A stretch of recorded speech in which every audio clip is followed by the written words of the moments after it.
Hi friend, கொஞ்ச நாளாக video upload பண்ண முடியல. ஏன்னா உடம்பு சரியில்லை. லைஃப்பில் கொஞ்சம் கஷ்டம். பிசினஸ் விட்டுறலாமா நிலைமை இருந்துச்சு.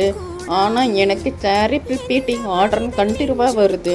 வேற ஆர்டர் முடியாதுன்னு சொல்ல மனசு வரல. உடனே ஒர்க்கு ஸ்டார்ட் பண்ணேன். உடம்பு சரியில்லைன்னாலும் மனசு சோர்ந்து போகல. அப்பப்போ கடவுள் ஏன் இந்த கஷ்டம் கொடுத்தாருன்னு நினைப்பேன். ஆனால் இப்போ தான் புரியுது, நான் ஸ்ட்ராங்காக இருக்கணும் தான் இந்த அளவு வேதனை கொடுத்தாரு.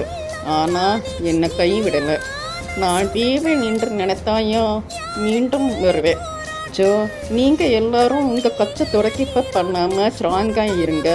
நமக்கு நம்பிக்கை இருந்தால் முடியாதது என்று எதுவும் இல்லை. லேட்டாக அப்லோட் பண்ணதுக்கு ரொம்ப மன்னிக்கவும். ப்ரீவியஸ் வீடியோ பார்த்தவங்க நெக்ஸ்ட் வீடியோ மண்டே 5:30 மணிக்கு வருது. மறக்காமல் பாருங்கள். பாய்.